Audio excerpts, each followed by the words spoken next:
안녕하세요. 저는 어릴 때부터 친가 식구들에게 애정 한번 받지 못하고 자란 장녀라고 소개를 해야 될까 싶네요. 지금은 정말 소중한 두 명의 가족이 생겼습니다. 결혼까지 했으니 남편네 시댁 식구까지 포함해야겠네요.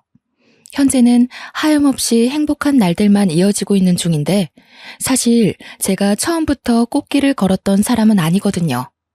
과거에 그때만 해도 가족을 많이 원망했고 세상은 원래 불행한 건 줄로만 알았고 산 사람입니다. 그래서 지금부터 제가 해드릴 이야기는요. 제게 행복을 모르고 자라게 만든 원흉들한테서 어떻게 벗어날 수 있었는지를 들려드리고자 합니다. 저희 집은 어른들이 아들을 유독 바라는 집안이었습니다. 아주 어릴 때는 잘 몰랐는데 한두 살 먹으면서 아빠와 할머니한테 구박받는 엄마가 뭐 때문에 그리 혼나는지 알게 되었어요. 엄마가 다들 그렇게 바라는 아들을 낳지 못하고 딸인 저를 낳았기 때문이었죠. 그래도 할아버지가 살아계실 때는 할머니와 아빠의 훈수질이 막 심하지 않았습니다.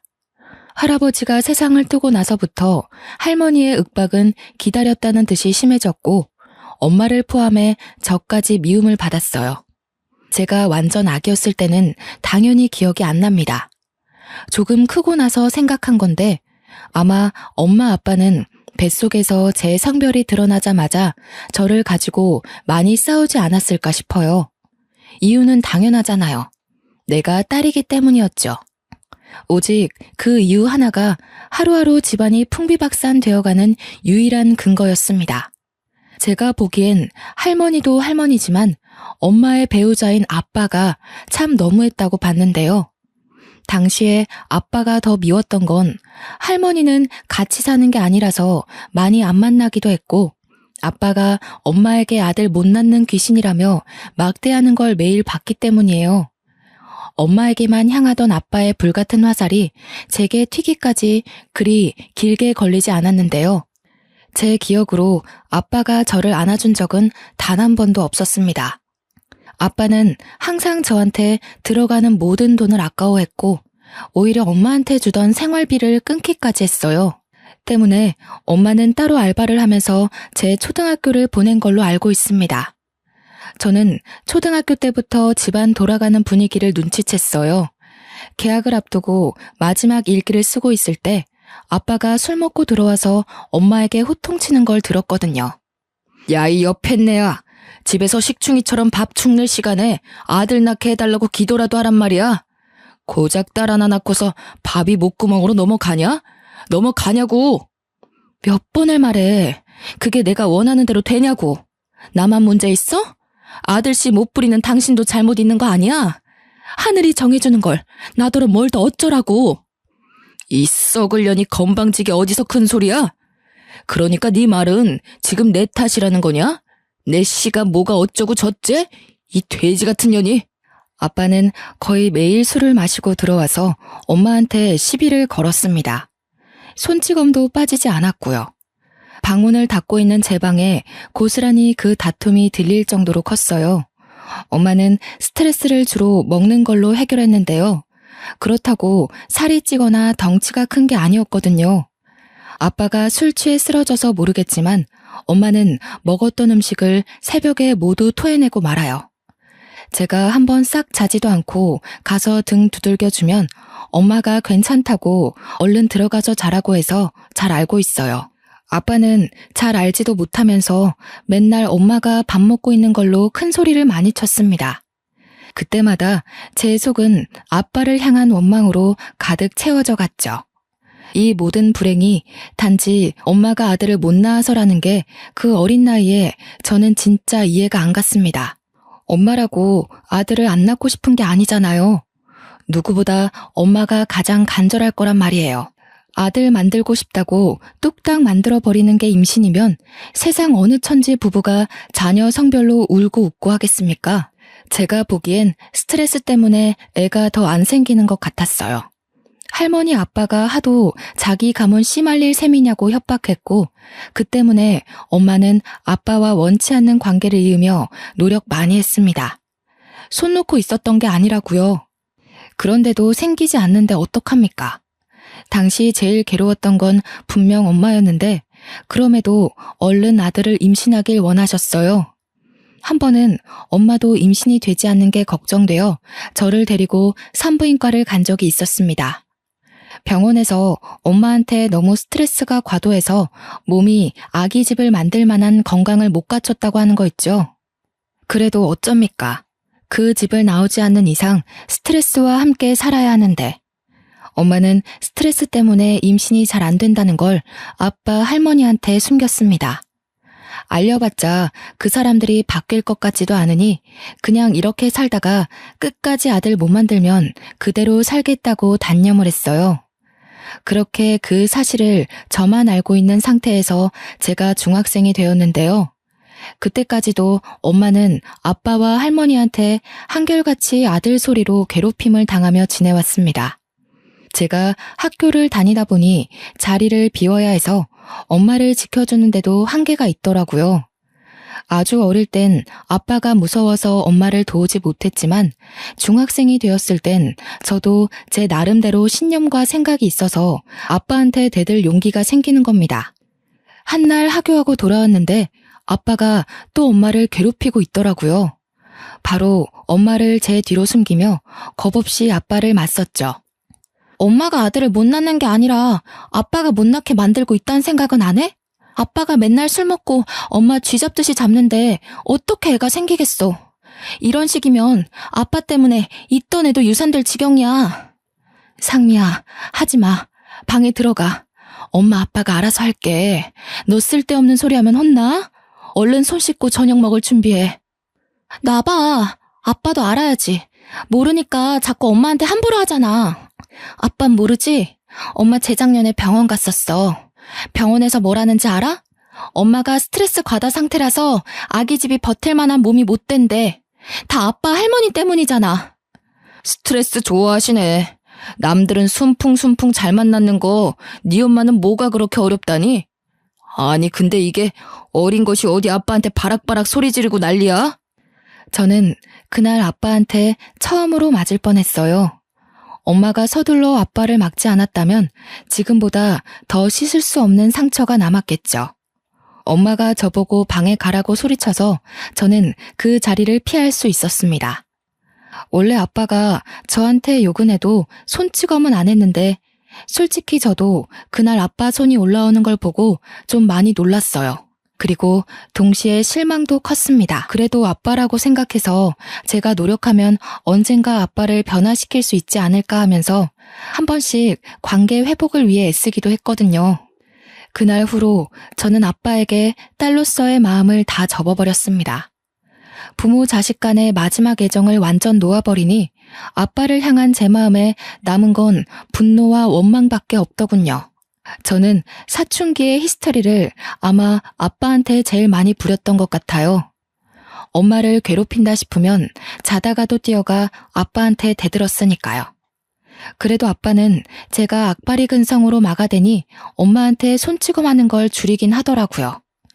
여전히 한숨 쉬고 욕하는 건 마찬가지였지만 그동안에 비하면 엄마를 덜 함부로 했습니다. 스트레스 과다 때문에 아기 집이 불안정하다고 하니 그 말에 살짝 겁먹은 듯한데 진작에 말해줄 걸 싶더군요.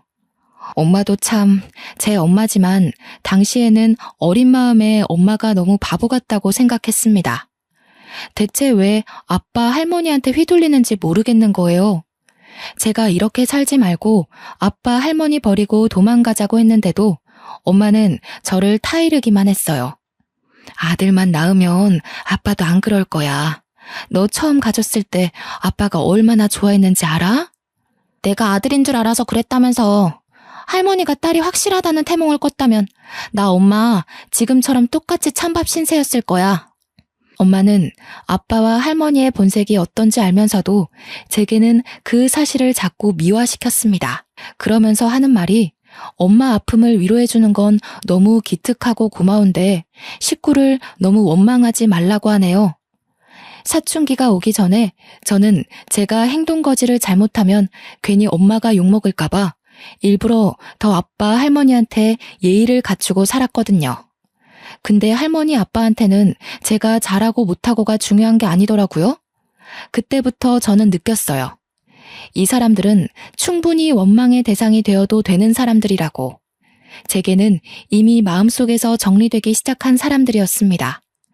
엄마는 그러지 말라고 했지만 그것만큼은 엄마 말을 따라줄 수가 없어서 저는 계속 버릇없이 굴었어요. 그 뒤로도 엄마는 아빠와 임신을 하기 위해 계속 노력을 했습니다. 그러다 한 해를 넘기기 전에 기쁜 소식이 들려왔는데요. 이번엔 엄마가 정말 임신을 하게 된 거죠. 태어난다면 제게는 띠동갑도 넘는 동생이 생긴 것이기도 했고요. 막상 동생이 생긴다니 저도 오랜만에 뜬구름 같은 기분을 느꼈어요. 여동생이든 남동생이든 다 예뻐해줄 자신이 있었지만 이왕이면 남동생이길 바랬습니다. 저도 할머니 아빠 말처럼 해주기 싫은데 한편으론 엄마가 아들을 낳아서 그들에게 그만 인정받기를 원했거든요. 성별을 확인할 수 없는 시기에는 할머니 아빠가 엄마한테 폭언을 조금 삼갔는데요. 겨우 얻은 아이를 혹시나 유산하게 되면 안 되니까 조심하는 듯 했습니다. 그렇다고 환대를 하는 건 또 아니었어요. 행여나 뱃속의 아이가 딸일 경우 할머니와 아빠는 엄마를 가만두지 않으려고 벼르고 있었으니까요. 아마 저를 아들로 착각해서 기뻐했던 것처럼 김칫국 마시지 않기 위해서 참고 기다리는 것 같았어요. 저희는 원래 한 달에 한 번 할머니 집에 가서 밥을 먹곤 했는데요. 한날은 식사 자리에 할머니 아빠가 엄마한테 하는 말이 참 가관이었습니다. 애기 성별 정확히 하려면 한 20주 정도 걸린다더라. 애미 너 이번에도 딸이면 그만 우리 아들이랑 이혼하거라. 나도 더 늙기 전에 딴 여자 찾아서 대를 이어야겠소. 이러다 우리 집안 망하겠네. 이게 지금 손녀고 딸인 제 앞에서 할 소리인가요? 엄마도 자식 앞에서 체면이 있는데 그런 모욕을 대놓고 들었으니 얼마나 속상하겠습니까? 그렇잖아도 엄마는 들고 있던 숟가락을 부들부들 떨며 눈물을 떨구고 있는 겁니다. 그러면서 숟가락을 식탁에 탁 내려놓더니 평소와 다르게 할머니께 조금 큰 소리를 내었습니다. 어머님, 정말 너무하세요. 당신도 진짜 사람 아니야. 어떻게 사람을 성별로만 판단해요? 그깟 돼 있는 게 뭐가 그렇게 중요한데요? 막말로 제 아이 태어나고 어머님은 얼마나 사실 수 있는데요? 돌아가시고 나면 그만인 거지. 대를 잇고 못 잇고가 죽고 나면 대체 무슨 상관이냐고요. 뭐야? 말하는 싸가지가 뭐 이래? 어디서 안 하던 짓을 하고 있어? 너 지금 애 하나 생겼다고 유세 부리는 거냐? 쫓겨나고 싶니? 네, 유세 좀 부려볼게요. 어머님도 이딴 게 아들이라고 엄청 유세 부리시잖아요. 저는 그러면 안 되나요? 적어도 제 아이들은 어머님 아들보단 다 잘날 거예요. 당신 미쳤어? 우리 엄마한테 무슨 말버릇이야? 그리고 뭐? 이딴 게 아들? 이게 임신했다고 오냐오냐 해줬더니 확 그냥. 그때 아빠가 엄마를 향해 숟가락을 올리는데 예전 같았으면 바로 내리쳤을 것을 엄마의 임신 때문인지 그냥 때리는 신용만 하더라고요. 아빠가 분을 삭히며 열을 내고 있는 순간 그때 시모가 식탁 위에 있는 동치미 국물을 엄마한테 뿌렸습니다. 엄마 옷이 동치미 국물에 쫄딱 젖고 말았죠. 기어오르는 것도 정도가 있지. 네가 뭐라도 된 것 같으냐? 너는 그냥 우리 집안 후손을 낳아줄 기계일 뿐이야. 며느리 대우라도 받고 싶었나 본데 착각하지 말거라. 애미애비 없는 년은 이래서 안 돼. 저는 외할머니 외할아버지가 없어요. 제가 겨우 2살일 때 두 분 다 뇌출혈로 돌아가셨다고 들었습니다. 그래서 할머니가 제 엄마한테 한 번씩 애미애비 없는 년이라고 생각 없이 툭툭 던졌는데요. 제가 저때 사춘기 절정이었다고 말하지 않았습니까? 그래서 인정사정이 없는 상태였거든요. 저는 할머니의 몰상식한 행동에 참지 않고 자리에서 일어나 식탁에서 가장 비중이 컸던 아구찜 접시를 들었습니다. 할머니 얼굴에 사정없이 냅다 뿌려버렸어요. 접시에 늘러붙은 콩나물까지 손으로 싹싹 긁어서 던졌고 할머니 옷에다가 더러워진 손을 닦았습니다. 할머니가 기어오르는 사람한테 이런 식으로 하길래 저도 한번 해봤어요. 기분 나쁘세요? 알면 작작하세요. 한 번만 더 우리 엄마 건들면 저 더한 짓도 할 거예요. 그 아구찜도 엄마가 입덧으로 생선을 힘들어했는데 할머니가 자기 아들 좋아하는 음식이라고 무시하고서 준비한 거였어요. 저는 경악하는 할머니 얼굴을 똑바로 마주하면서 겁도 없이 노려봤습니다. 지금 돌아봐도 그때 저는 무척 거침이 없었다고 봅니다. 현재는 상상도 못할 용기거든요. 할머니는 빨간 국물이 범벅된 처참한 몰골로 소리를 아악 지르면서 절규했습니다. 1년을 돈 모아 샀던 분홍빛 원피스가 더럽혀졌다며 난리가 났네요. 여태 늙은 몸뚱이에 가려져 태가 안 살아서 몰랐는데 나름 값비싼 명품이었나 보더라고요. 야, 너 이 기집애 할머니한테 무슨 짓이야? 오늘 아주 둘이서 쌍으로 사람 열받게 하네? 네가 엄마 몫까지 대신 감당할래? 아빠가 자리에서 벌떡 일어나 저를 때리려는 걸 엄마가 막는 바람에 아빠 눈싸움만 했는데요. 저는 이제 아빠가 무력을 행사하려고 해도 무섭지가 않더라고요. 그땐 엄마가 맞는 걸 보느니 제가 맞는 게 낫다고 생각해서 그랬나 봅니다. 아들인지 아닌지 그거면 되는 거잖아요. 아들 아니면 이혼해 줄 테니까 제발 딸애는 건들지 마. 엄마는 아빠에게 울고 불며 사정했어요. 엄마 입에서 처음으로 이혼 단어가 나왔는데 그건 아빠뿐만 아니라 저도 솔깃하게 된 고백이었어요. 이혼해준다는 엄마 말에 아빠는 씩씩거리며 주먹질을 참았고 엄마는 혹시나 아빠가 다시 화낼까 싶어서 그대로 저를 데리고 밖으로 나왔습니다. 그렇게 엄마가 임신 20주 될 때까지 집안이 조용했어요. 할머니는 저 때문에 화가 많이 났는지 엄마한테 결과 보고만 하라며 연락을 끊어버렸네요. 20주는 생각보다 빨리 다가왔습니다. 아빠, 할머니는 오래 기다렸는지 아침부터 엄마를 재촉했어요. 그렇게 병원을 다녀온 뒤로 이 끈질긴 관계가 드디어 정리가 되었는데요. 엄마 뱃속의 아이가 아들이 아닌 딸이라는 게 밝혀지자 아빠가 기다렸다는 듯 이혼 서류를 내밀었습니다. 할머니는 인사도 없고 얼굴도 비추지 않았죠. 엄마는 양육비를 받는다는 조건으로 이혼에 합의를 했고요. 제가 원래 살던 집은 재산 분할로 처리되어 팔렸습니다. 저와 엄마는 집을 나오고 밤새 걸어서 겨우 여관 같은 단칸방을 얻어 살 수 있었는데요. 재산 분할받은 돈이 아니었다면 이마저도 못 구했을 거라 감지덕지하며 계약했습니다. 원래 살던 형편보다 훨씬 어려워졌지만 저는 내내 기분이 들떠 있었어요. 더 이상 아빠와 할머니의 저주가 없고 엄마와 둘만 있는 그 시간이 너무 좋았거든요. 그 사이 엄마는 갈수록 움직임이 불편해지고 배가 불러왔습니다. 출산이 임박하게 되었는데 제가 이날만 생각하면 아직도 마음 한구석이 쿵쿵 뛰어요. 엄마가 만삭이라 몸이 안 좋은 걸 알아서 친구들과 놀지도 않고 바로바로 하교를 했는데 한날은 저희 집 문이 활짝 열려 있는 거 아니겠습니까? 서둘러 집안을 살폈으나 엄마는 없고 어질러진 이불만 있었습니다. 엄마가 어떻게 되었을까봐 혹시 아빠가 저희를 찾아내서 엄마한테 해코지를 했을까봐 너무 무서웠어요.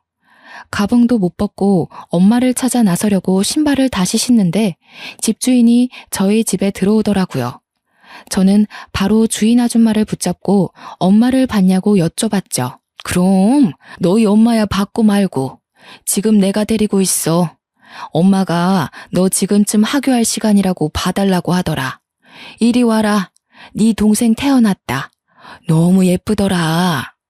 집주인은 본래도 마음씨가 좋은 분이세요. 저희 사정을 알고서 방세도 10만 원 낮춰서 해주셨거든요. 집주인 아줌마께서 평소에도 만삭 엄마가 혼자 있는 걸 신경 쓰며 한 번씩 집에 들려주곤 했는데 마침 엄마가 진통이 온 걸 봤다고 하는 겁니다. 집주인이 자기도 집에서 출산해 아들을 낳았다면서 그 진통이 어떤 징조인지 알아서 엄마를 급히 집에 데려갔다는 거 있죠. 집주인 덕분에 저희 엄마가 무사히 출산을 했고 이후 주인 아줌마는 엄마 산후조리에도 많은 도움을 주셨어요. 내가 줄 건 없고 우리 둘째가 이번에 초등학교 가거든. 예전에 입었던 아들 옷들 좀 챙겨왔어. 딸애라서 좀 그럴 수도 있겠지만 당장 급할 테니깐. 도대체 이 많은 은혜를 어찌 갚아야 할지. 고맙습니다. 고맙습니다, 정말. 꼭 기억하고 보답하겠습니다. 일이 자꾸 울어서야 예쁜 딸 둘을 씩씩하게 키울 수 있겠소? 네가 상미라고 했지? 엄마 많이 위로해줘야겠다. 집주인은 자기 아들 옷 중에서 작은 옷들을 제 동생한테 입히라고 주기도 했습니다. 당연히 갓난 아기한테는 컸으며 또 남자의 옷이라 공주풍 옷은 아니었지만 엄마는 그것만으로도 정말 감사히 생각하며 집주인에게 고개를 한참 숙였어요. 저 또한 감사한 마음은 마찬가지였습니다. 그래서 이후에도 더없이 예의를 갖추고 밝고 씩씩한 태도를 보였죠. 다 큰 나이에 여동생을 얻었지만 마치 자식이 있다면 딸을 안고 있는 기분처럼 느껴졌어요. 아이가 너무 작고 소중하더라고요. 이름은 상이라고 지었는데 집주인이 저같이 상자 돌림하라고 추천해준 이름이었습니다. 식구가 하나 더 생기니 다른 의미에서 또 살맛이 나더라고요. 근데 문제는 엄마가 여동생 때문에 일을 할 수 없어서 그동안 수중에 있는 돈이 다 떨어진 상태였어요. 양육비도 다달이 안 들어오고 법적 조치가 취해지면 몇 달 양육비가 한 번에 몰아서 들어오고 그랬습니다. 사지 멀쩡한 저는 더 이상 엄마 말대로 공부만 할 순 없겠더라고요. 그래서 고등학생 되자마자 알바를 시작했습니다. 선생님께는 어려운 사정을 말하고 야자를 뺐고요. 그렇다고 학습을 게을리한 건 아니었습니다. 따로 공부할 시간이 부족해서 특히 수업 시간에 집중을 했죠. 학교 교육만으로도 충분히 제 성적은 무섭게 치고 올랐고 어느새 진학 상담할 때가 되고 보니 서울대보다 한 단계 낮은 대학에 장학금을 받고 갈 수 있는 수준이 되어 있더군요. 엄마, 내가 꼭 훌륭한 건축사가 돼서 집 선물해 줄게. 상이 방, 내 방, 엄마 방 하나씩 있는 걸로. 엄마는 어떤 집에서 살고 싶어? 아이고, 무슨. 엄마는 바라는 거 하나도 없어. 해준 것도 없는데 네가 이만큼 잘 커준 것만으로도 충분히 선물 받은 기분이야. 엄마 신경 쓰지 말고 그냥 공부만 열심히 해줘. 또 이런다. 내가 왜 공부 열심히 했는데 엄마 상이 같이 살 집 만들고 싶어서 건축과 간 거란 말이야. 엄마는 저를 기특하게 여겼지만 정말로 어떤 걸 크게 바라지는 않았습니다. 엄마 성향을 알기 때문에 저는 엄마가 괜찮다고 해도 밀어붙일 생각이었어요. 그래서 엄마가 쉬엄쉬엄 하라는 말에도 뭐든 최선을 다해 임하고 집중하며 지냈습니다. 저는 대학을 다니면서도 알바를 자처해서 열심히 돈을 벌었고 그 돈을 전부 엄마한테 생활비하라고 보내줬습니다.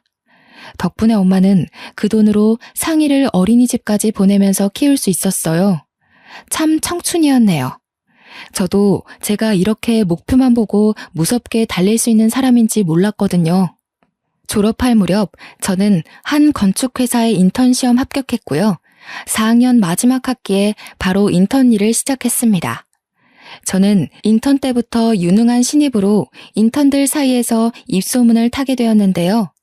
그 덕분에 선배님들이 잘 봐주셔서 수습을 무사히 통과하고 정사원이 되었고 그 뒤로도 쭉쭉 승승장구만 하였습니다.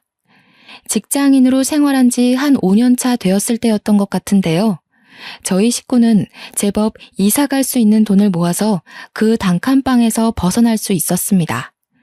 저는 그동안 저희 식구에게 큰 은인이나 다름없는 집주인께 너무 감사해서 그 보답으로 작은 사례를 준비해서 드렸어요. 어머나, 나를 뭘로 보고 이 돈 못 받아. 내가 어디 돈 받으려고 너희 식구 들여다봤겠니? 상미야, 이 아줌마 이상한 사람 만들지 마.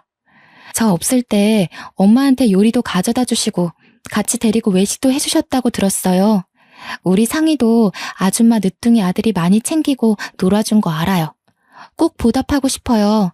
그래야 제가 다음에 아줌마 얼굴을 계속 볼 수 있을 것 같아요. 아유, 나 이런 거 불편하고 민망한데 어쩜 집안 사람들이 이렇게 다 마음이 예쁠까. 상미야, 혹시라도 그 썩을 놈 찾아오면 이 아줌마한테 전화해. 아, 동생이 저기 어디 잘 나가는 검사야. 집주인은 저희가 택시 탈 때까지 배웅을 해주셨습니다. 언니 동생 하면서 지낸 엄마도 집주인과의 작별을 아쉬워했지만 연락처가 있으니 언제든지 또 만나기로 기약했죠. 저희 세 식구는 그렇게 조금 더 형편 괜찮은 신축 오피스텔로 이사를 갔습니다. 겨우 방 2개라지만 상희가 집이 예쁘고 크다고 좋아라 하면서 방방 뛰는 거 있죠. 웃음이 만개한 식구들의 표정을 보는데 고갈된 체력이 싹 충전되는 기분이더라고요. 그렇게 저희 처지는 훨씬 성장을 했고 제 인생에는 또 다른 축복이 찾아왔습니다. 같은 회사 팀장인 남자와 연애를 하게 되었거든요. 남자친구가 먼저 다가와줘서 시작하게 된 만남입니다. 남자친구는 저와 대화를 나눌 때마다 제 꿈에 대해 늘 감탄을 많이 해주었어요. 내가 도울게. 자기가 식구들 위해서 노력하는 모습 보니까 나까지 내 직업에 자부심 생기더라고. 나 자기한테 되게 많이 배워. 알지? 저희 식구가 살 집을 구상하는데 남자친구가 자꾸 도와주려고 해서 미안한 마음에 거절하고 있었는데요. 남자친구가 계속 진정성을 보여주니까 더 밀어내는 것도 무리겠다 싶더라고요. 저는 면목 없지만 남자친구의 능력을 도움받아 본격적으로 건축을 실현시킬 준비를 해나갔습니다. 미래에 우리 엄마가 편히 지낼 주택집을 짓고 싶다 하니 공기 좋고 물 좋은데 심지어 가격까지 괜찮은 땅을 열심히 알아봐 주더라고요. 남자친구 덕분에 한동안 여기저기 땅 보러 다니느라 바쁘게 지냈네요.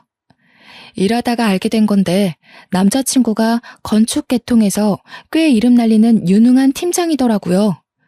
당연히 바쁠 텐데도 끝까지 제가 하는 일에 힘 보태겠다고 고집을 부려 고맙다가도 난처했던 게 한두 번이 아니네요. 그렇게 아빠와 할머니 없는 세상에서 저는 제 식구들과 행복할 날만 남았다고 생각했습니다. 그런데 역시 그 악독했던 인연이 쉽게 떨어져 나갈 건 아니었나 봅니다.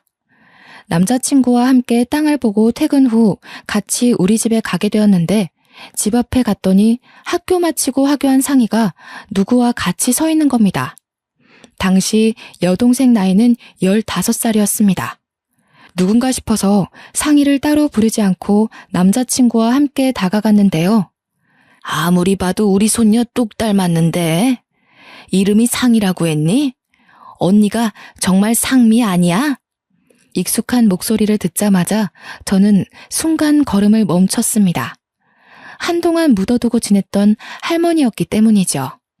오랜만에 보는 것이기도 했고 몰골이 너무 거짓골이라서 바로 못 알아봤던 거예요.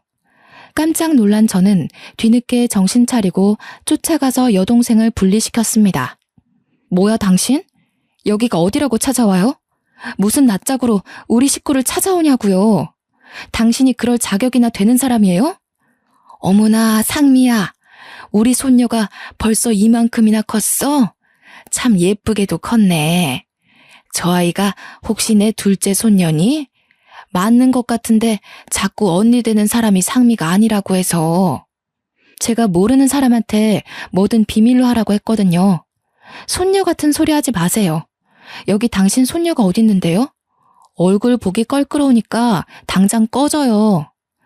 할머니는 예전에 명품을 두르고 있던 모습과 딴판인 차림새였습니다. 어디서 주운 것 같은 옷을 입고 있었어요. 늘 화장이 가득한 얼굴은 기미가 덕지덕지 그을려 있었고요. 제발 네 엄마 좀 만나게 해다오. 도무지 문을 안 열어준다. 내가 네 엄마한테 꼭 해야 될 말이 있어. 분명 안에 있는 것 같은데 말 좀 해줘라. 우리 식구한테 무슨 볼일이 남았다고요? 벌써 몇 년 전 일 아닌가요? 당신네들이 우리 엄마 쫓아낸 거잖아요. 다신 꺼내고 싶지 않은 기억이니까 꺼지라고요.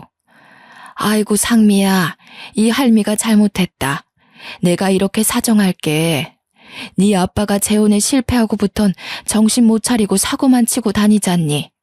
웬 꽃뱀한테 잘못 걸려서 천박한 핏줄 하나 생겼는데 그 애를 나한테 홀라당 던져놓고 도망을 가버렸어.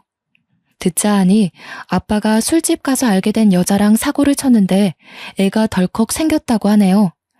그 여자는 아빠가 비싼 술도 바로바로 사주고 하니까 돈 많은 남자인 줄 알고 아빠의 청혼 받았는데 애 낳고 직접 아빠 집안 실체를 마주하고서 바로 돌변했다고 하는 겁니다. 아빠도 일하다 잘리고 할머니도 한때 우리 엄마한테 했던 잔소리처럼 간섭하고 그랬더니 여자가 대놓고 짜증내면서 집을 나가버렸대요. 그 여자가 낳은 애는 아들이라는데 할머니 말로는 아빠도 말을 안 듣는데 애까지 울어대서 하루하루 정신을 못 차리겠다고 해요. 어쩌라고요. 자업자득이네요. 내가 그 아저씨 잘릴 줄 알았어.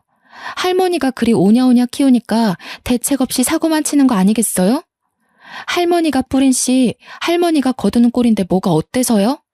그때 엄마가 저희 다툼을 들었는지 바깥에 시끄러운 소리가 베란다까지 타고 들어오자 결국 밖으로 나오셨어요. 엄마 들어가. 내가 해결할게. 할머니가 엄마한테 애걸하려는 것 같거든? 엄마 마음 약한 거 알고 기어코 찾아내서 부탁이라도 하려고 그러나 봐. 아니야. 내가 한마디 해야 이 늙은이가 다신 걸음 못하지. 상미 너는 동생이 손님 데리고 먼저 집에 들어가 있어라. 할머니는 화가 나서 내려온 엄마에게 달려가 급히 손 붙잡았습니다. 저는 엄마 혼자 두고 갈 수 없어서 남자친구에게 여동생을 데리고 먼저 올라가라고 부탁하고 엄마 옆을 꼭 지켰어요. 그렇게 원하시던 손자 보셨잖아요. 천박한 핏줄이든 버려진 혈육이든 당신이 바라는 대로 대가 이어진 거 아닌가요? 어린애가 떼쓰는 것도 아니고 이랬다 저랬다 뭐 하는 겁니까? 이제 와서 아쉬우세요? 그렇게 무시하던 딸 집안에 무릎이라도 꿇고 싶나 보죠? 그래, 꿇으라면 꿇을 수 있어. 그러니까 상미애미야, 화난 거 충분히 이해한다. 내가 정말 힘들어서 그래. 옛정 생각해서 우리 한번 도와줄 순 없겠니? 지금 이러시는 거 용서가 아니라 목숨 구걸하는 걸로밖에 안 보이거든요. 당연히 힘드셔야죠. 그렇게 떠받들던 아들이 손자한테 발목 잡히신 기분 느끼셔야죠.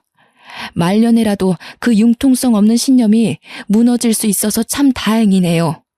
남은 생 아들들이 주는 복 실컷 받으려고 그런가 봐요. 팔자라고 생각하고 사세요. 엄마는 그대로 저를 데리고서 집에 돌아왔습니다.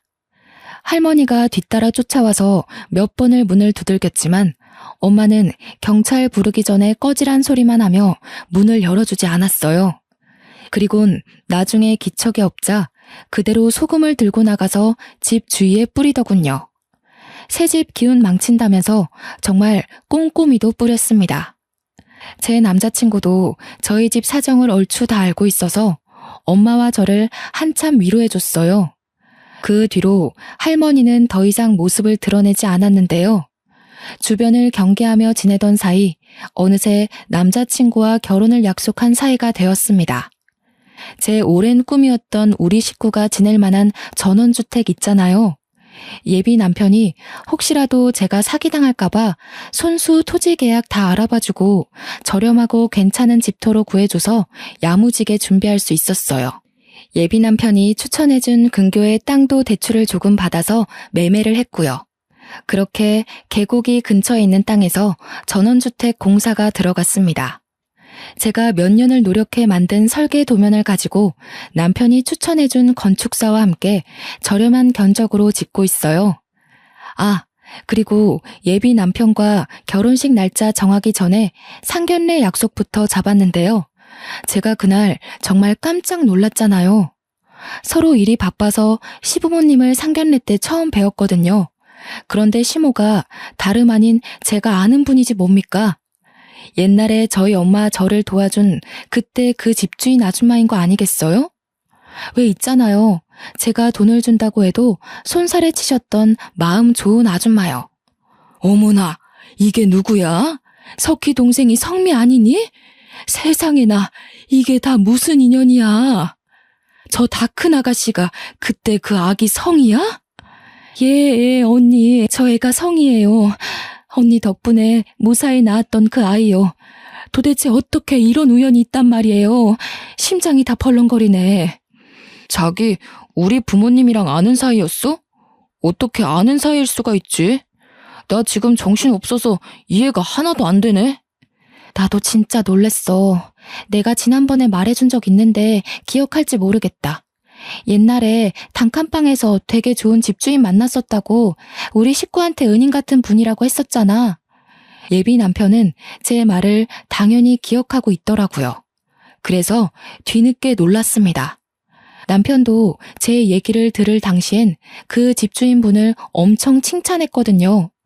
저희는 서서 정신없이 인사를 나누느라 한참 뒤에 착석했는데요.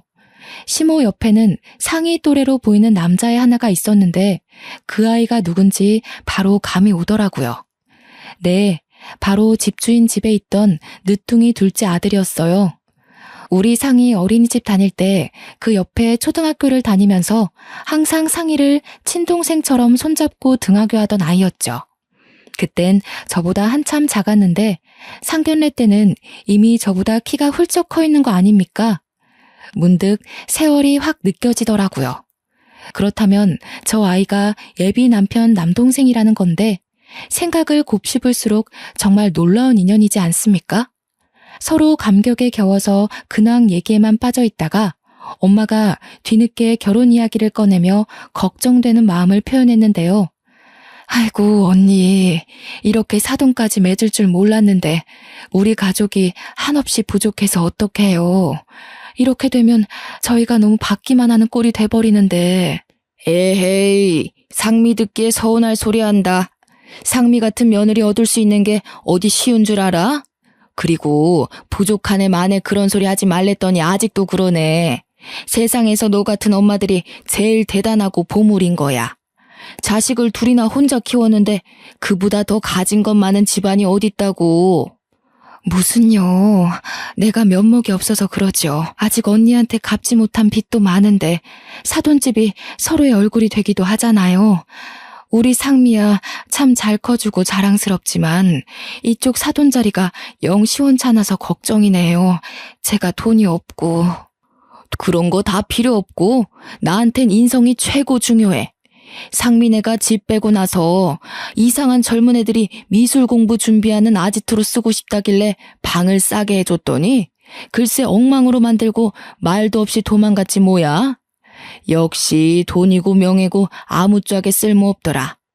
그러면서 시모가 제게 덧붙이는 말이 신혼집도 자기가 아들 위해서 마련해놨다면서 저한테는 몸만 오면 된다고 하는 거 있죠.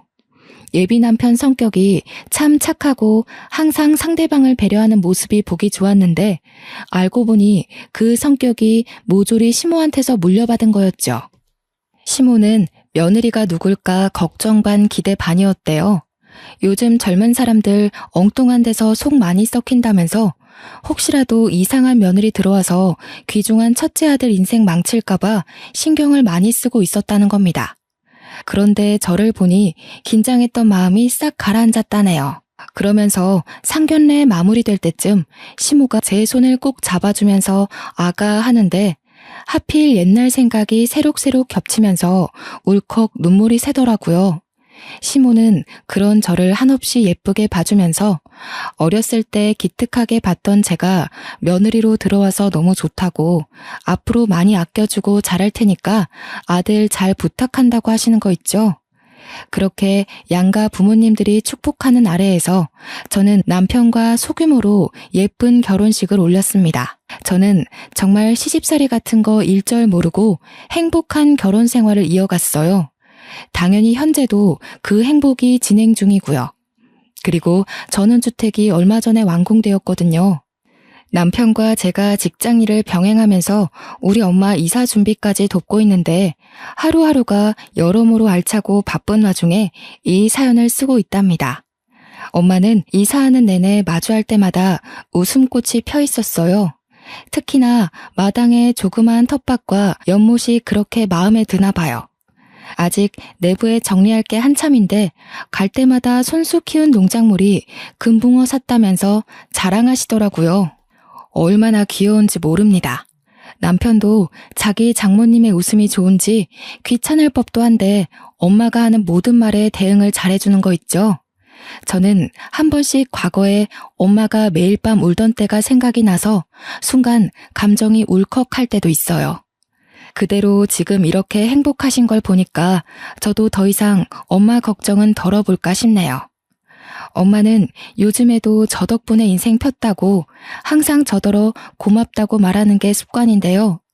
그럴 때마다 저는 엄마 덕분에 이렇게 당차고 이쁘게 컸으니까 이젠 고생 말고 행복한 일만 하고 지내달라고 말해주고 있습니다. 그리고 시모도 저희 친정이 집이 가깝다 보니까 주말마다 엄마 집 텃밭에 같이 농작물 키우기 시작했거든요. 단칸방 살 때도 느낀 건데 두 분이서 여전히 언니 동생 하면서 잘 지내더라고요. 서로 입씨름도 안 하고 잘 통해서 좋다네요. 한 번은 제가 엄마한테 혹시 혼자라서 쓸쓸하지 않냐고 물었거든요. 그랬더니 엄마 말로는 성의도 있고 또 사돈이 심심할 때만 온다더니 지금은 평일 내려오고 있는데 너무 즐거워서 같이 놀다가 잠까지 자고 간다고 하네요. 학창시절 때 친구들이 집에서 떠들고 놀다가 밤을 보내는 것 같은 기분이라네요. 그걸 듣고 저는 그냥 두 분이 잘 지내서 보기 좋다라고만 생각했는데 시모와 엄마 사이는 제가 생각했던 것보다 훨씬 더 깊은 사이더라고요. 내가 언니한테 이렇게 매일 와서 집에 안 갈 거면 아예 같이 살자고 한 소리 했거든. 그런데 네 시애미가 뭐라는지 아니? 남편 설득해서 아예 눌러 앉아야겠다고 그러는 거야. 엄마가 막 웃고 박수치면서 얘기하는데 장난이 아니라 진짜라는 게 더 당황스러웠어요. 이거 시부께서 들으시면 깜짝 놀라실 텐데 싶더라고요. 그런데 또 곰곰이 생각해보면 시부가 허락해 주실 것도 같은 거예요. 몇 번 뵐 때마다 느꼈던 건데 시부는 시모를 무척 존중하며 지내고 계셨습니다. 시모의 의견이라면 늘 자신보다 우선순위로 두는 분이셨죠. 남편이 시부의 마음도 고스란히 전해받은 걸까요? 남편도 저를 되게 소중히 대하면서 존중해 주거든요. 어쨌든 저는 현재 사랑하는 식구들과 함께 이런 생활을 보내고 있답니다. 우리 엄마가 웃는 게 그렇게 예쁘다는 걸 요즘 많이 실감하고 있어요. 비운 뒤에 해 뜰 날 온다더니 고생 잔뜩 하신 우리 엄마한테 이제는 좋은 일만 가득했으면 좋겠네요. 사연이 좀 들을만 하셨는지 모르겠습니다. 제가 글을 유연하게 쓰는 솜씨가 없어서 듣는 분들이 거슬리진 않았을까 걱정도 되네요. 저는 되게 좋은 기회를 만나 제 인생을 털어놓을 수 있어서 좋은 시간 보냈습니다. 친구들에게 회포 푸는 기분과 비슷한 것 같기도 해요. 아직 다른 분 사연은 읽어본 적이 없는데 시간 날 때 다시 한번 찾아와야겠어요. 제 글은 이쯤에서 정리를 하도록 할게요. 다들 마음 아프지 말고 늘 건강한 삶 살길 바랍니다.